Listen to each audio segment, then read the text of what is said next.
안녕하세요. 저희 채널을 사랑해 주셔서 감사합니다. 구독 신청, 좋아요, 댓글, 그리고 알람 설정해 주시면 채널 운영에 큰 도움이 됩니다. 주변에 문학을 좋아하시는 분들 계시면 저희 채널 추천도 부탁드립니다.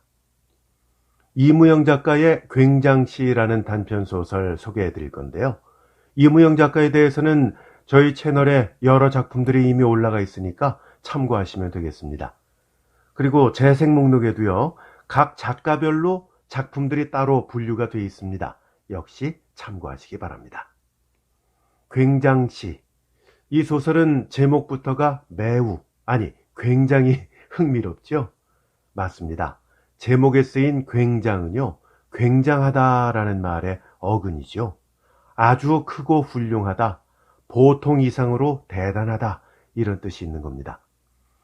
이 작품은 본명보다는 굉장시라는 별명으로 불리우는 사람의 이야기입니다. 사실 이 사람의 본명은 나오지도 않아요.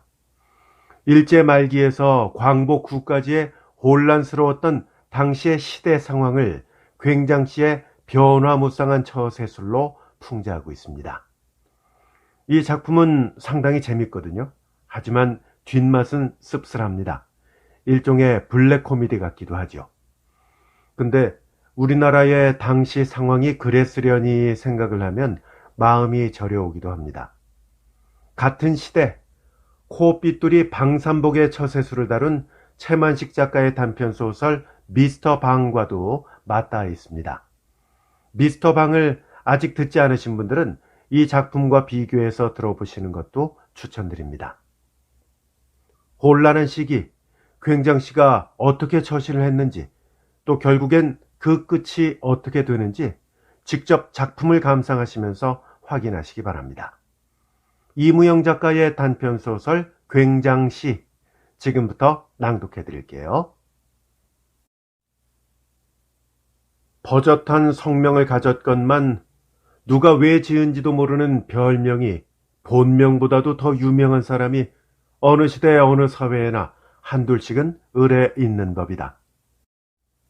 그리고 그 별명이란 대개 흉엄을 없는 사이거나 희영수, 즉 실없는 말을 할 때나 불리는 것이 보통이지만 광장시는 특별한 관계나 필요가 없는 사람은 그의 본명이 무엇인지도 모르는 정도다.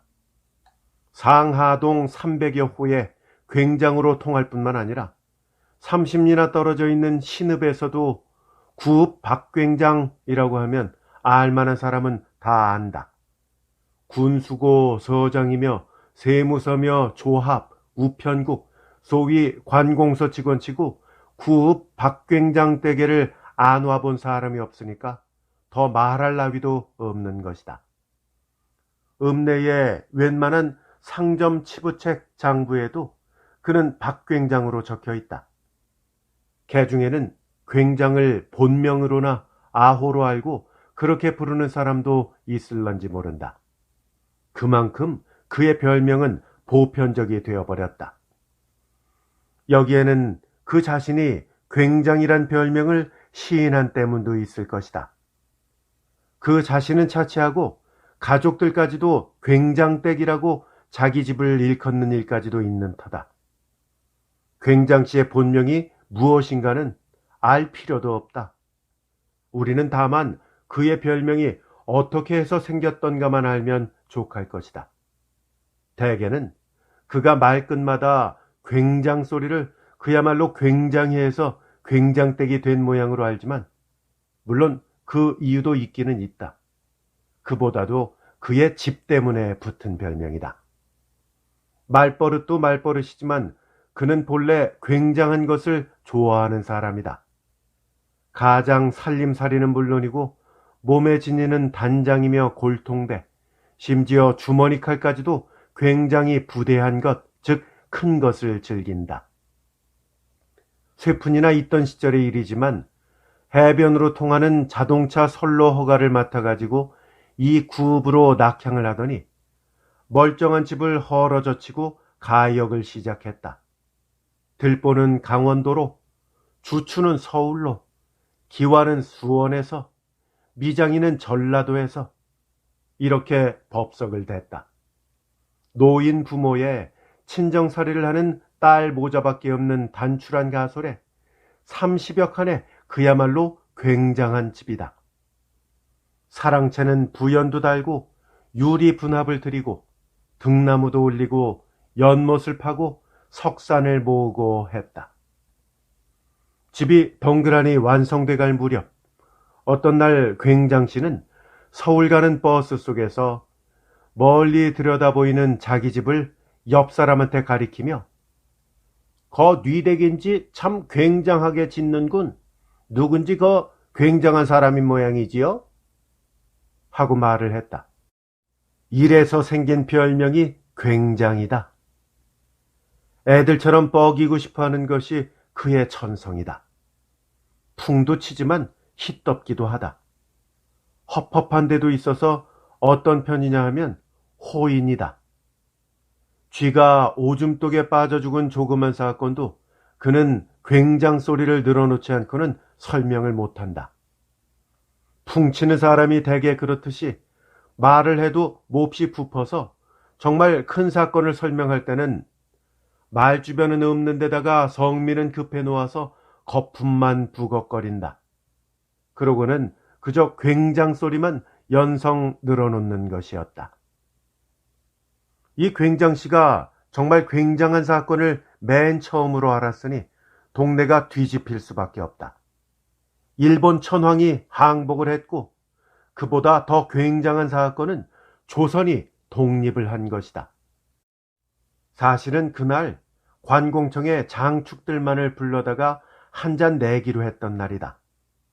전 같지 않아서 지금은 1년 계량도 넉넉지 못한 자작농으로 전락한 광장시고 보니까 제 한 몸 추스르기도 가쁠 주제에 관청 장축들이 무슨 아랑곳을 하겠냐마는 뻐기는 맛, 우쭐한 맛, 펑펑 대는 맛에만 사는 굉장씨한테서 그런 기쁨조차 뺏는다는 것은 좀 가혹할는지 모른다. 궁해지면 궁해질수록에 그의 허세는 늘어만 갔다. 부잣집은 광바닥만 쓸어도 3년 양식은 된다더니만 굉장댁이야말로 아직도 할 짓은 다 하는구나. 이런 소리가 듣고 싶었던 것이다. 그러기 때문에 빚을 내가며 철 맞아 턱도 냈고 기부를 해도 졸하지 않고 손도 크다. 세무관리를 넌지시 불러다 술잔을 내는 것도 세금이 떨어질까 겁내면서요. 한 번은 면회까지 가서 면장을 붙들고 남들은 다 세금이 10곱절이나 올랐는데 자기만 덜 올렸다고 신란을 한 것도 그 때문이다.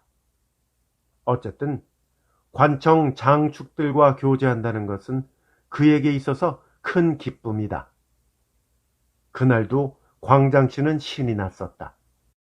양복을 입었다, 모시옷을 꺼냈다, 수선을 피우는가 하면 깻묵내 맞고 몰려드는 송사리처럼 도마소리와 풍기는 기름내에 덤벼드는 조무래기들을 호령호령하며 내쫓기도 하고 고깃점이 크니 작으니 빛깔이 해식으니 치자를 더 풀라는 둥 이렇게 법석을 하는 것도 그의 한 기쁨이었고 그런 계제가 되어 받아둔 고급 관리들의 명함으로 만든 병풍을 철도 안 가리고 내다치고 5살짜리 외손자를 잡고 곤니찌와 연습을 시킨다. 가미다나 즉 작은 신사에 풀꽃을 꺾어다 꽂는다. 이런 것이 모두가 기쁨이다. 풍을 치고 호들갑을 떨고 활갯짓을 할 수 있는 순간이 그에게 있어서는 가장 행복된 순간이다. 예나 지금이나 이 구읍에서 공공사업을 많이 한 사람도 우리 굉장시지만 일제치하에 민간 앞잡이로 가장 많이 나선 것도 굉장시다. 약에 감초들듯 두셋이 모이는 일에 그가 빠진 적도 없거니와 그가 들어서 안 된 일도 그 결정권이 관변에 있을 때뿐이다. 이런 그를 혹은 욕하고 혹은 칭송하나 둘 다 옳은 비판은 아니다. 그의 천성이기 때문이다. 예를 들면 전염병이 돌기 시작하면 관청보다도 더 먼저 솔선해서 약품을 구입한다. 소독을 독려한다. 응치 않으면 목덜미를 잡아다 주재소에다 내민 것도 그였고, 소방구 설친이 공동우물 관공리의 송영연회 발기가 그것이요. 치수, 치도, 세계장려, 도박근절, 공출장려, 이런데 앞잡이로 나선 것도 그의 명함을 본다면 다 용인할 수 있을 것이다. 그의 명함이란 너비가 2치에 길이는 3치나 되는 카드다. 직함으로는 전 면협의원, 전 학문위원, 전 칠성자동차부 주임, 전 진흥회장, 현직으로 칠성농장주, 소방대 고문, 이렇듯 굉장한 것이다. 동네에서 여벌군수라는 별명을 듣지만은 그럴 때마다 그는 정말 자기가 원수놈의 일본어만 했던들 군수 하나는 떼놓은 당상이라고 통분을 한다. 오늘의 잔치도 따져보면 허세를 부리고 싶어하는 그의 천성에서 나온 것이다. 어쨌든 다른 장축한테는 그 굉장한 명함에 순한문으로 초청장을 보내고, 주재소 부장한테는 경의를 표하느라고 몸소 내려갔다가 그 부장놈이 다짜고짜로 빠가야로를 퍼붓고, 2번째 설명에는 시퍼런 칼을 빼들고 나대는 통에 질겁을 해서 그저 잘못했노라 싹싹 빌면서 뒷걸음질을 쳐 뛰어나오고 말았다. 나와서야 그는 비로소 일본 항복, 조선 독립 소식을 알았던 것이다. 굉장씨는 봉화를 들듯 주먹을 번쩍 치켜들고 이 굉장한 뉴스를 거리로 외치고 다녔다. 전쟁이 끝났다.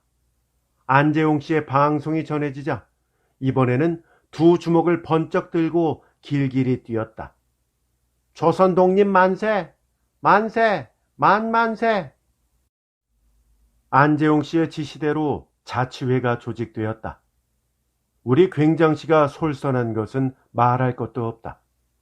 위원장에 굉장씨가 추대되었다. 위원장에 추대된 그 순간 굉장씨는 일생 처음으로 절대적인 행복을 느꼈다. 장이 되어보기는 이것이 일생 처음이었던 것이다. 국어, 즉 일본어가 맥을 못 쓰자 당장에 장자가 자기 머리 위에 덩그머니 올라앉은 것이라 했다. 그는 황홀했다. 상기가 되었다. 그래서 입에서 나오는 대로 막 외쳤다. 기폭, 박상회 가서 들여오지. 자, 누가 우리 집에 가서 돈 좀 가져오시오. 축하연? 해야지. 집에 사람을 보내시오. 관공청에 있던 소형 신사인 가미다나를 때려 부순 것도 굉장시였고, 박상회, 정상회 배급수를 전해온 것도 굉장시다. 자정이 넘도록 진과 꽹과리가 벚구노름을 친다. 마시고 뛰고 만세 소리가 충천한다. 굉장시가 나타나는 곳에 군중이 있었고, 굉장시의 진로에는 건부적 부스러기 하나 거리끼는 것이 없었다. 그의 의사는 통하지 않는 것이 없다. 그는 마치 이 많은 군중들이 자기를 위해서만 이렇게 환희하고 뛰고 고함치는 것처럼 느껴지는 것이었다. 모두가 자기를 우러러 보는 것만 같다. 그는 완전히 상기가 되어 마시고 그렇게 뛰고 마시며 술잔을 든 채 만세를 부르고 또 불렀다. 누군가가 그한테 일본에 가 계신 이왕 전하가 환국한다는 소문을 귀띔해 주었다. 그는 척추가 찌르르 하는 강렬한 자극을 받았다. 이왕 전하가 환국을 하신다? 그렇지, 그래야지.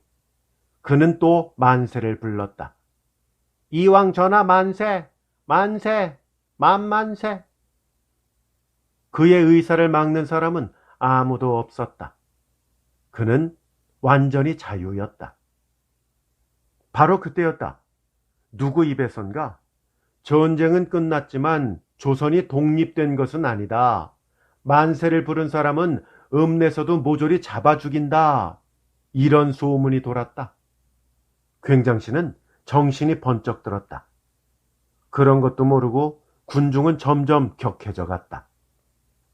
머리가 서먹해진다. 낮에 본 부장놈의 시퍼런 칼날이 앞을 스치고 지나간다.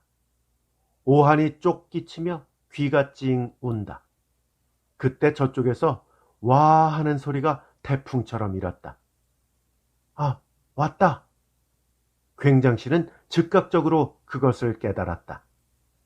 그것을 깨달은 순간 그는 벌써 몸을 솟구쳐 군중을 뚫고 골목으로 새어 빠졌다. 군중 소리는 점점 더 커진다. 커갈 뿐더러 자기 목덜미를 쫓아온다. 그는 동굴을 빠져서 내달렸다. 몇 번인가 넘어지기도 하였다. 개천에도 빠졌다. 밭골을 지나서 납작바위의 석굴까지 그는 단 한 번 뒤도 돌아보지 않았고 쉬지도 않았다. 사람 너댓이 웅숭거리고 비를 피할 수 있는 조그마한 석굴이었다. 이 석굴은 그가 B-29가 오기 시작할 때부터 눈여겨두었던 최후의 피난처였다. 돌 틈에는 쌀가루도 한 봉지 간직해 두었었다. 불안과 초조와 공포 속에서 그는 여름밤을 새웠다. 깨진 무릎이 저리고 손바닥에서는 아직도 피가 안 멈춘다. 새벽이다. 그는 누웠다가 소스라쳐 일어났다. 그 사품에 머리를 들이받아 눈물이 핑 돈다. 분명히 사람 발소리다. 말소리도 도란도란 들린다. 그는 굴에서 살짝 나와서 다시 솔밭으로 내달렸다. 골짝을 찔러서 단숨에 봉우리로 내뽑았다. 굉장씨가 돌아온 것은 그날 밤이었다. 와 하는 소리는 순사부장을 때려잡자던 소리였고 석굴로 그를 찾아왔던 것은 그의 아내가 혹여 하는 생각이 나서 사람을 데리고 왔었던 것임을 알았지만은 그는 궁금해서 읍에 정세를 보러 갔다 왔노라고 거짓말을 했다. 참 굉장히는 멀더군. 30리가 100리는 되는 것 같대. 바로 그날 밤 굉장시 부처는 이슥토록 도란도란 구수회를 했다. 그 결과 부처는 일찍이 트럭을 잡아타고 서울로 갔다. 부인은 그날 돌아왔지만 굉장씨는 하루를 묵고 내려왔다. 부처가 무슨 공론을 했으며 서울 가서 무슨 공작을 하고 왔는지를 아는 사람은 하나도 없다. 그러나 굉장씨의 모든 언행이 하룻밤 사이에 확 변한 것만은 사실이다. 첫째로 남의 눈에 뜨이는 것은 그날 밤으로 싹 조선옷으로 변한 것과 양말 대신에 손버선, 구두 대신에 반화, 그 굉장히 비싼 박내품이라고 자랑자랑하던 호박물뿌리를 걷어치우고 장죽을 꺼내 분 것과 걸음새가 달라진 것, 앉아도 책상 다리에 버선바닥을 쓱쓱 문질러 보는 것, 자기 집을 꼭 댁이라고 부르고 그렇지 않던 사이에도 말씨가 나빠진 것, 사당 출입에도 꼭 범절을 지키는 것, 이런 것들이다.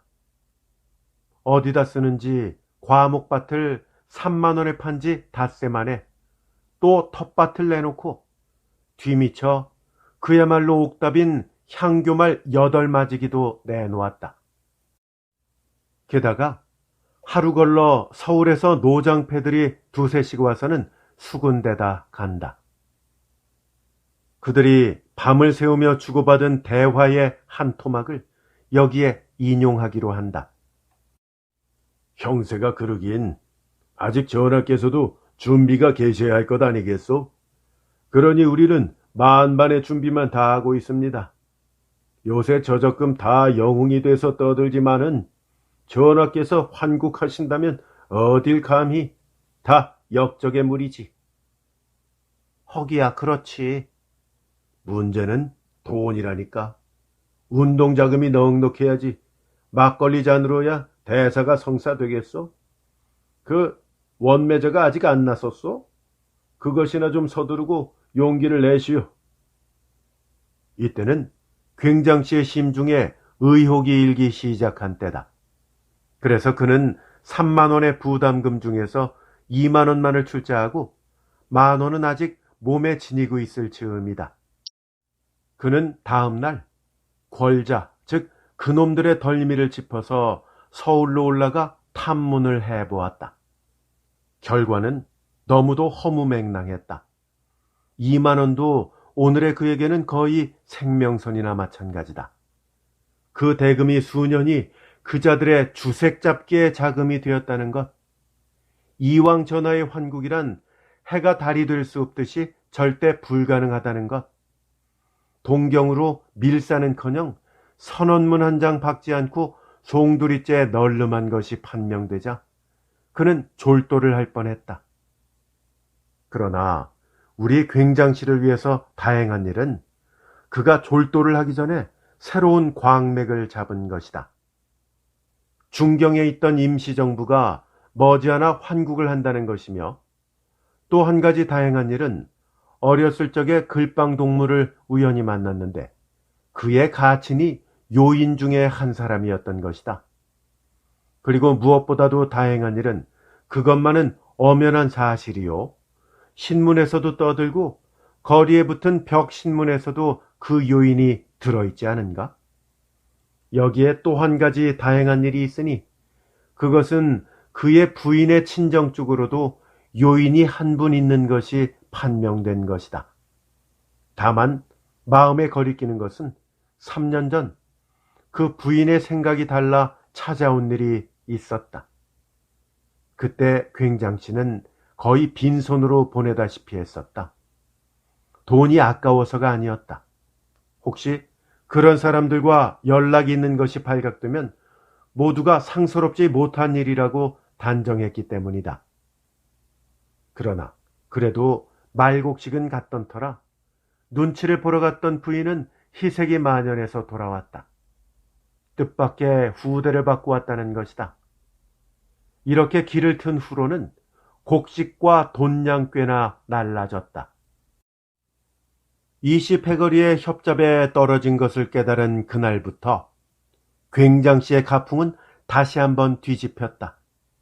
그는 버선도 신지 않았고 장죽도 물지 않았다. 걸음새도 말씨도 제대로 돌아갔다. 하긴 삼례 아버지한테 반말짓거리를 하다가 귀통을 한데 보기 좋게 얻어맞은 때문도 있었지만은 그의 심정이 변한 것도 사실이다. 그는 그 대신 전력을 서울에 다 썼다. 동네 자치회는 치안대로 명칭이 바뀌면서 굉장씨는 평위원으로 물러앉고 신문지국을 하는 이순필이라는 청년이 대신 들어섰다. 집에 있으면 그는 무엇보다도 역시 치안대 일로 동분서주했다. 매일처럼 4-5곳에서 좀도둑이 부릴 듯하고 강도 사건도 있었다. 굉장씨도 젊은 패들과 같이 몽둥이를 들고는 밤을 새워가며 순행을 돌기도 했다. 글빵 친구를 우연히 만난 지 4-5일 만에 그는 서울로 그 친구를 찾아갔다. 미군이 진주한 지 사흘 만이다. 그는 미군을 처음 보았다.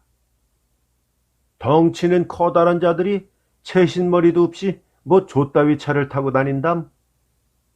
이런 말을 되뇌이면서 친구를 찾아가니까 이사를 했다. 다시 그 집을 찾았더니 그것은 집이 아니라 그대로 대궐이었다. 사람도 득식을 한다. 한판은 바둑을 두고 한쪽에서는 정치담이 벌어졌다. 다 쓰러져가는 7칸 초가에서 콧물만 홀짝홀짝 들이마시고 있던 작자가 불과 며칠 사이 금시 발복을 했다. 물론 그 집에는 굉장씨의 돈도 10,000원 넘게 들어간 것이다. 그러나 집과 모인 위인들을 보니까 혀가 말린다. 굉장 씨는 어물어물하다가는 또 헛물만 켤까 싶어서 친구를 바짝 축혀 꿰차고 나와서 한 잔 톡톡히 나누었다. 외놈 말을 못해도 쓰일 세상이 왔으니까 나도 한몫 보게 좀 해주게나. 그야 이를 말인가? 우리도 한판 차려봐야지. 아버지도 자네 말을 하면 잘 아실 걸세. 아실까? 아시고 말고 전에도 자네를 여간 칭찬하신 줄 아나. 그랬었나? 굉장 씨는 속이 다 후련했다. 몇 해 묵은 구체가 단번에 획 뚫린 것 같다. 그는 그날도 얼큰해서 집으로 내려오며 접대본 초가와 오늘 밤 기와집과의 구조와 분위기를 이웃 사람한테 이야기할 구변을 이리저리 궁리해 보는 것이다. 하두들 굉장하니 이번엔 굉장 소리를 쑥 빼고서 얘기를 한번 해봐야지. 하지만 집안이 사실로 굉장하거든. 굉장한 게야. 굉장하단 밖에. 그때 서울은 인민공화국이 발표돼서 장안은 마치 기름가마처럼 뒤끓고 있었다. 옳다는 패도 옳지 않다는 패도 있었다. 광장씨는 옳지 않다는 판단을 내렸다. 인공이 가진 바 정치적 성격이 나쁜 것보다도 그의 이유는 단순했다. 그가 장을 대고 있는 두 요인의 이름이 둘 다 그 강요 명부에서 제외되어 있기 때문이었다. 그의 친구는 지금의 인공은 다 헛공론이라고 했다. 떡줄 놈은 생각도 않고 있는데 김칫국만 자꾸 마시고 있는 격이라고 했다. 굉장씨도 그 말이 옳다 생각했다. 요인들이 들어와서 붙일 놈은 붙이고 뗄 놈은 떼고 대수술을 하리라 했다. 아니, 수술 여부보다도 중경에는 임시정부가 벌써 조직되어 있지 않느냐? 그 정부가 그대로 들어와서 정치를 할 것인데 어쩌고 저쩌고가 다 무슨 객적은 소리들이냐? 굉장씨는 코웃음을 쳤다. 남의 다리를 긁어도 분수가 있지. 굉장씨는 그렇게 되기를 빌 뿐 아니라 그것을 믿었다. 믿었기 때문에 그는 텃밭과 향교말 8마지기 판돈도 진상을 했고 글빵 친구의 집에서 사귄 4~5이 놀러왔을 때는 그야말로 굉장한 잔치도 베풀었다. 코를 골도록 먹여 보내는 데만 그치지 않고 밤에, 감에, 고기에, 쌀에 그야말로 공진의 보따리처럼 꾸려 보내기도 했다. 다들 장내 군수감들이지. 그는 동무들을 보내놓고는 이렇게 흡족해 했다. 그는 행복이었다. 하지만 인제는 완전히 빈손이 되었다. 집안 용돈도 아쉬웠지만 그는 뭘 저금한 셈인데 라고 했다. 그러나 세계 정세는 고사하고 국내 정세에도 박지 못한 그는 그 저금한 돈이 믿없는 것임을 깨닫지를 못했다. 하늘에서 별 떨어지기를 기다리듯이 초조히 바라던 임정요인들이 환국을 하던 날에 그는 눈이 다 침침했었다. 박박 긁어가지고 간 돈이 떨어져서 사흘 만에 집으로 내려왔지만은 그는 요인의 얼굴을 본 것만으로도 자기가 지불한 대가보다는 황홀한 것이라고 생각했다. 그는 요인의 앞에 절을 했다. 그 아들의 설명을 듣고 그 요인은 뭐라고 했던가? 알고 말고. 요인은 그에게 자녀가 몇인지 물었다. 그동안 무엇을 했느냐고도 물었다. 굉장씨는 말소리가 떨리는 것을 깨달으면서도 어찌할 도리가 없었다. 그는 일어서면서 살짝 요인을 훔쳐보았다. 윗눈썹이 수북한 것이 그의 인상에 남았다. 요인은 그와 이야기하는 동안 잠시도 쉬지 않고 엄지손가락을 들었다 놓았다 했다. 굉장씨의 눈에는 그 버릇이 퍽 좋게 보였다. 그는 집에 와서도 요인처럼 손가락을 움직여 본다. 틈만 있으면 그때 요인이 하던 표정도 흉내내 보면서 엄지손가락을 까딱여 본다. 그것이 어느새 버릇이 되어버렸다. 굉장씨에게 손가락 움직이는 버릇이 생겼을 무렵에는 국내 정세는 또 달라졌었다. 이 산골 구읍에서도 인민위원회가 조직이 돼서 점점 실력을 발휘하게 되었다. 요인들에게 대한 기대도 엷어졌고 무엇보다도 딱한 일은 우리 굉장씨는 서울 출입에 필요한 돈도 없을 만큼 전락하고 만 것이다. 아니, 그보다도 이제는 서울 출입을 할 필요조차 없게 되고 말았다. 가봤자 찾을 사람도 없었고 찾아야 반겨줄 사람도 없었다. 주머니 속이 비인 줄을 안 후부터는 슬쩍슬쩍 따돌리는 것이다. 그는 가끔 너비아니 안주와 생선 굽는 냄새가 풍기는 음식점 진열장을 넋없이 바라보고 있는 너무나 초라한 자기를 발견할 때마다 울고 싶었다. 보리도 뿌려야 할 때건만 텃밭조차 이미 자기 것이 아니다. 그 기름이 잘잘 흐르던 여덟마지기도 이제는 경작권조차 없었다. 굽는 것이 슬프지는 않았다. 하지만 사람들의 손가락질은 무서웠다. 그때 어쩐 일이십니까? 하고 어깨를 치는 사람이 있어서 돌아다 보니까 인민위원회 젊은 친구다. 굉장씨는 눈물나게 반갑고 고마웠다. 무인지경에서 사람을 만난 것 같았다. 아니, 그에게 있어서 지금의 서울은 완전히 무인지경이었다. 트럭 타는 값도 만만치 않아서 글빵 친구한테 돈 100원만 돌려달라는 말을 했다가 거절을 당한 오늘의 굉장씨였다. 그는 그 청년을 얼싸안고 울고 싶도록 반가웠다. 그는 터져 나오는 울음을 억지로 참았다. 난 누구라고? 안 내려가십니까? 왜? 가야지. 그럼 같이 내려가시죠. 오늘 서울서 회의가 있어서요.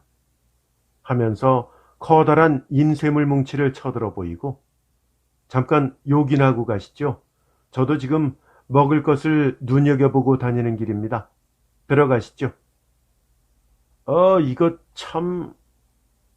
뜻하지 않은 향응에 그는 거나하게 취했다. 술에도 취했지만은 젊은 청년의 구수한 이야기에도 취했다. 물은 높은 곳에서 흘러내린다 한다. 인간의 이상은 물과 같다. 이 흘러내리는 물을 막을 도리는 없다. 임시 방편으로는 막을 수도 있겠지. 그러나 영구히 막을 방법은 없다. 그 청년은 이렇게 말했다. 옳은 말이라고 생각했다. 청년의 이야기는 담북장처럼 구수하게 이어진다. 그런데 이 내르지르는 물줄기를 막으려는 사람들이 있다. 그 사람들도 그 물줄기를 막을 수 있다고 생각하는 것은 아니다. 어리석은 사람들의 호기심을, 환심을 사기 위해서다. 그네들은 되레 약은 사람들이다. 영리한 패들이다. 어리석은 것은 그 사람들의 말을 고지 듣고 덩달아 춤을 추는 사람들이다. 이런 얘기였다. 굉장씨는 그날 밤 10시가 지나서야 집에 돌아왔다. 트럭이 고장이 나서 길에서 1시간, 차에서 내려서 또 주막집에 참을 들였던 것이다. 전후 5시간이나 젊은 사람과 이야기를 한 셈이다. 그가 무슨 이야기를 어떻게 재미있게 했는지는 몰라도 굉장씨는 집에 들이닥치는 길로 거참 굉장한 사람이더군 그랴. 어떻게 얘기를 굉장히 잘하는지 아주 청산유수란 말이야. 청산유수야. 나이 젊다고 그렇게 볼 거 아니야. 아니고 말고 이치가 옳거든. 조리가 분명하고 웅변가야. 굉장한 웅변가야. 참 여보. 하고 굉장씨는 아내를 보고 분부를 내린다. 내일 저녁은 한번 굉장히 잘 차리시오. 오늘 그 사람한테 어떻게 굉장히 얻어먹었는지 술에, 밥에, 고기에 참 굉장히 먹었어. 불과 몇 시간 만에 우리 굉장씨는 잃었던 사기를 완전히 회복했다. 그는 새로운 용기를 얻었다. 그까짓 돌배나무 몇 개, 밭이라고 돌자갈밭, 그까짓 논이라고 하다가 그는 잠시 생각을 멈췄다. 그 여덟맞이기는 그깟논이라고 흠을 잡을 수가 없었던 것이다. 어쨌든 그까짓 논이라도 손바닥만한 거. 굉장씨는 인민위원회와 치안대축들이 며칠째 숙덕되는 애국 동지회와의 사이에 일어날 충돌 사건을 상상만 해도 통쾌하였다. 그리고 그들은 친일파와 민족 반역자를 모조리 소탕한다지 않느냐? 물론 해야지. 그놈들의 재산은 일체 몰수를 해야 하고 말고. 니놈들 어디 보자. 배급 서기놈. 너 내가 그렇게 졸라대도 설탕 한 근 끝끝내 안 주고 말았겠다. 그러고 경작계 주임놈. 이놈이 나보고 과목 안 뽑아낸다고 비국민이라고 그랬겠다. 흥, 이놈 어디 한번 견뎌봐라. 그리고 이 면장놈하고 세무소놈들, 아니지 세무소까지 갈 것이야 있던가? 서기놈이 다 했지. 그놈이 쓱쓱 써서 내보냈지.